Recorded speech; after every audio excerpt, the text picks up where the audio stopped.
سلام بچه ها، من نازنین هستم. خیلی خیلی خوش اومدیم به یه ویدیو دیگه. امیدوارم که حالتون خوب باشه. بچه من از من بهتون این سری ها رو ادامه میدم. فقط تنها چیزی که ازش شما میخوام لایکتونه و کانال من رو دنبال کنین. و آره دیگه، اگر من حالا یکم صدام بده یا صدام به شما نمیرسه یا چیز دیگه شد که من تازه کارم شروع کردم و میکروفونی دور بدی چیزی ندارم و تصویرم ندارم، واقعا معذرت میخوام. برو بریم سراغ ویدیو.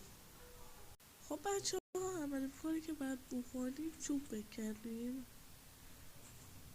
تو هر کار کنیم. ولی فکر کنم شما هاردکور اینا زیاد دیده باشید. ولی دیگه یه چیز دیگه هم که یادم رفت بهتون بگم، این هاردکور با هاردکورهای دیگه فرق داره. ما هدفمون توی این هاردکور بیلدایی که تا حالا توی جهان ماینکرافت نکردن و ما قرار بکنیم. یعنی یه بیلدایی که مثلا شاید 100 روز طول بکشه، شاید هم مثلا خیلی طول میکشه. یه بیلدای قشنگ و آره آره بیلداییه که اصلا آره. اما برای اولین بازی ما هدفمون امروز توی این ویدیو فول آیرون شدنه و فول آیرون هم میشیم. بعد قسمت بعدی قرار خیلی اتفاقات جالبی بیفته.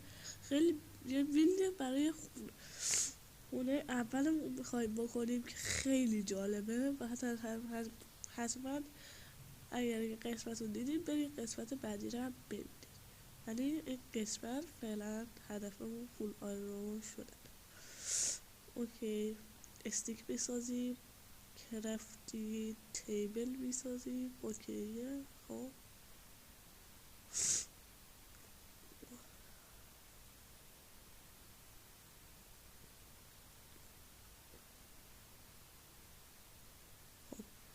اینو نه کلنگ و تبرم که خب اوکی.